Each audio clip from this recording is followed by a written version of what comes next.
ऐलनाबाद उपचुनाव की घोषणा के बाद प्रत्येक पार्टी के उम्मीदवार का नाम सामने आ चुका है। अब उम्मीदवारों का तांता है वो हर गांव में दौरा कर रहा है, वोटरों को लुभाने का प्रयास है वो हर पार्टी के उम्मीदवार द्वारा जारी है।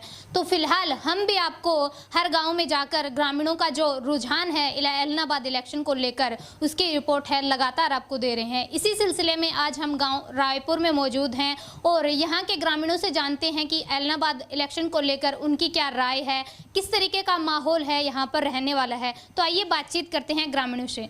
नमस्कार सर। नमस्कार। क्या नाम है सर आप? प्रहलाद जी। किस तरीके का रुझान है वो आप ऐलनाबाद उपचुनाव को लेकर? रुझान बढ़िया है जी।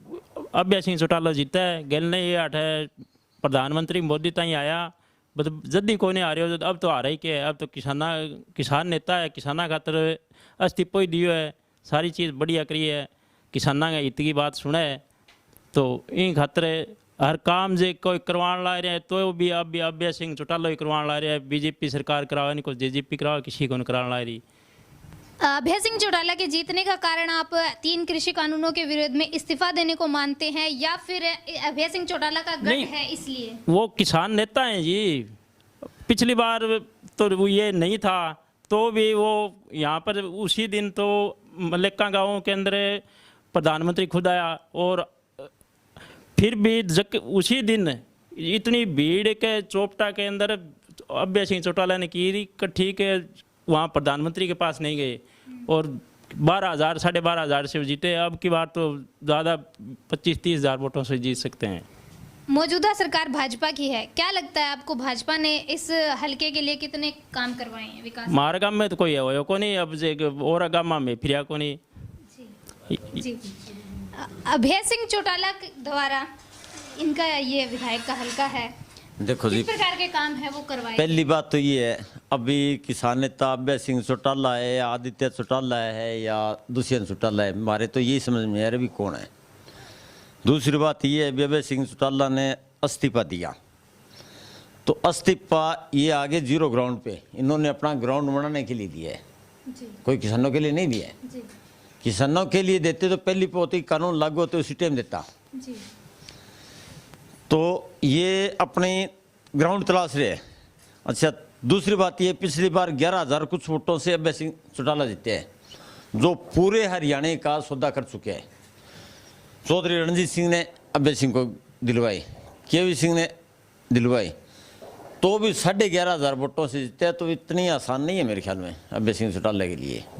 अभय सिंह चौटाला की टक्कर में कौन सा कैंडिडेट? गोपाल कांडा से होगी जी। बिल्कुल जी, गोपाल कांडा से होगी। गोपाल कांडा के तो लोग वैसे भी 3 कृषि कानूनों के चलते विरोध ये 4 चमचे इसी अभय सिंह के छोड़े हुए हैं, बाकी कोई किसान विरोध। किसानों को कहाँ टाइम है? आज 12 रुपए किलो चुकाई हो रही है, किसानों को रोड पे रुकने के लिए कहाँ टाइम है? भी अपने खेतों में चुकाई करेंगे, किसानों को तो चुकाई करेंगे। ये तो ऐसे ही हैं, ये इन लोगों का फद्दू टोला है, कुछ नहीं और। हाँ, भाजपा की बात करें या फिर इनेलो की बात करें, किस पार्टी ने गांव में विकास के काम करवाए हैं? देखो, भाजपा ने कराया समान विकास। देखो, अब रही चौटाला की कम से कम मेरे हिसाब में 15 साल सरकार रही है। जो हमारे दादा परदादे था ने, हमारे एक ही पूरा गांव में एक ही परिवार है। हम आप कहते हो भी एक ही दादा की औलाद है हम, हमारा पूरा गांव। हमारे जो लाल पाग वाले हैं, लाल पाग वाले रायपुर के मशहूर हैं। हमारे दादा चौधरी देवलाल के साथ लगे थे, आज तक 4थी पीढ़ी होगी हम उनके साथ हैं रहे हैं। पर हमारे गांव में ऐसे बताओ भी एक ही अभय सिंह चौटाला ऐसे है कहते भी रायपुर गांव में मैंने एक लड़का लगाया है जी। तो हम उसके ऋणी हैं। हमारे गांव में कोई किसी का कोई काम नहीं किया अभय सिंह चौटाला ने, ना ही ओम प्रकाश चौटाला ने किया है जी। तो आपको क्या लगता है कौन जीतेगा? देखो, अभी तो बहुत टाइम बाकी है, बाकी कोई भी जीते रहा इतनी आसान नहीं है। चाहे अभय सिंह चौटाला जीते या गोपाल कांडा जीते, कोई भी जीते 2,500 से ऊपर हार जीत नहीं होगी। आज की मेरी नोट कर लो, 2014 में भी विधायक रहे हूँ, समस्त भारतीय पार्टी से कैंडिडेट रहे हूँ, रामनारायण बेनीवाल समस्त भारतीय पार्टी। तो इतनी आसान नहीं है। हाँ, बाकी चलो अब किसके मन में क्या है वो बोल देते हैं। बाकी अगर सही आप भी रिपोर्ट करते हो हर गांव में गए, आपको कुछ तो अंदाजा लगा होगा। इतनी आसान नहीं है। नमस्कार अंकल जी। नमस्कार भाई। क्या रुझान है गांव का? रुझान तो है बिल्लू को भी ज़्यादा है। बिल्लू का? हाँ जी। कितने वोट है गांव में? 1000 वोट है। कितने बिल्लू को मिल जाएंगे? बिल्लू ने 700-800 वोट 700 वोट। हाँ बीजेपी ने गोपाल कांडा को उतारा है। नहीं उतारे हो क्या कौन मतलब हमें कौन? कौन मतलब कांग्रेस की तरफ से पवन बेनीवाल को टिकट मिली है। पवन बेनीवाल को मन तो अंदर लगे 15,000 वोट रखा बढ़िया है। अच्छा 8 बर्ता मिला तो 30-35,000 वोट रखा यार मेरे मुश्किल है। फिर भी पार्टी है कोई बेरो कोनी। क्या लगता है भरत बेनीवाल कांग्रेस को अब सपोर्ट करेंगे या फिर किसी और पार्टी का दामन थामेंगे? जो करो तो पार्टी में रहो तो मैं करना ही पड़ेगा पर मैं बरकर तो भी कौन सा के कम से कम 10-15,000 वोट बिल्लू का पवना का वे बिल्लू का देगा। तो क्या आपको भी लगता है अभी कांग्रेस ने अपना उम्मीदवार चुनने में कहीं ना कहीं गलती की है? सगड़ी गलती है। काल गयो आज में टिकट मिल गई चलो आपको बरकरार 40 साल पुरानो भी बर्तने ने बरसिंह ने नहीं दियो तो और नहीं दियो यार। आज तो बिकाऊ पार्टी होगी पैसा दी आपने दे दी आज वो है तड़का फालतू पैसा देगा और नहीं देगा तो इमा तो कोई गांव के युवा हैं किस तरीके से इस इलाहाबाद उपचुनाव को देखते हैं? फाइट है जी। अगर बरसिंह को टिकट मिलती तो हो सकता है कुछ अलग होता। जी बाकी गोपाल कांडा और इन्हीं लोग की टक्कर है। क्या कांग्रेस को आप यहाँ टक्कर में नहीं? नहीं जी बरसिंह को टिकट मिलती तो जरूर टक्कर में होती अब नहीं है जी। जी आपका क्या कहना है दाजी? अभय सिंह जीतेगा उसकी पक्की जीत है। तो पार्टियों के बीच बड़ी टक्कर रहने वाली है। टक्कर कोई नहीं है अभय सिंह फुल है और अभय सिंह ही जीतेंगे। और क्या कारण है अभय सिंह जीतने का? कारण है सदांग ही मारता भाई जीतता है एरिया ही बंग हुई है काले कानून के विरुद्ध में अगला इस्तीफा दी और अब किसान सारा साथ है। तो अभय सिंह चौटाला का जो सपोर्ट इस गांव से जो मिल रहा है सपोर्ट अभय सिंह चौटाला को ये सपोर्ट पहले भी था या फिर 3 कृषि कानूनों के खिलाफ? ना पहले भी था अब 3 कृषि कानूनों विरुद्ध में अब और ज्यादा हो गया वैसे पहले भी था। गांव की मुख्य समस्याएं क्या क्या है? अब कोई समस्या को नहीं मुख्य है। अभय सिंह चौटाला यदि पोजीशन में आते हैं विधायकी उनको मिलती है तो किस प्रकार की मतलब जो आप समस्याओं के हल है या फिर जो भी आपकी समस्याएं हैं उनका समाधान आप चाहेंगे? हाँ समाधान वो तो चाहेंगे जो गलियां गुड़ियां कोई समाधान है वो हमारे तो तैयार हैं बनाता रहे। अच्छा अब भी बनाई है गलियां। आप सही कवरेज करते हो तो आगे जाके देखो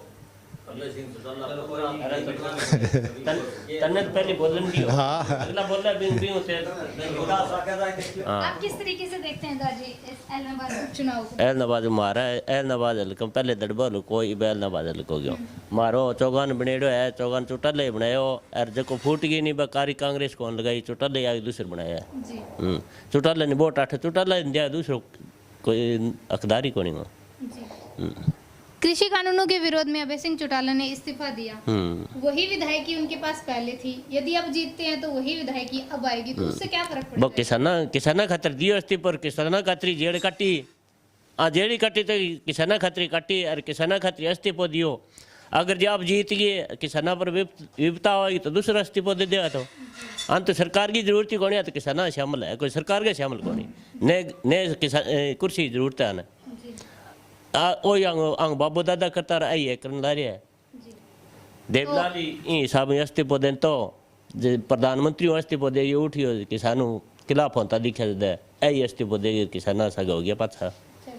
आपके गांव से भी कोई निर्दलीय विधायक है या चुना गया है? ना निर्दलीय कौन चुने अपने गाँव कौन है आठों कौन है निर्दलीय। तो ओवरऑल आपका क्या मानना है इस इलेक्शन को लेकर? इस इलेक्शन में हमारा तो यही हिसाब है भी ए जगह अंग थोड़े थोड़े वोट आवेगा गोपाल कंडन तो देहात में बढ़न भी कौन देनी और बढ़न देगा तो वोट भी कौन नहीं पार्टी को जो थोड़ा गुण 1-2% वोट जाएगा तो भला ही बाकी पौनंग सही पौनंग आवेगा। अपने गांव में क्या गोपाल कांडा का विरोध होगा?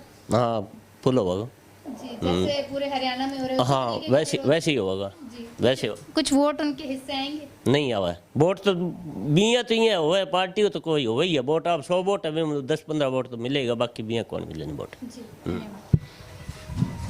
तो ये रायपुर गांव के ग्रामीण थे जिनका मानना है कि अभय सिंह चौटाला है वो इस चुनावी रण में विजय हासिल करेंगे।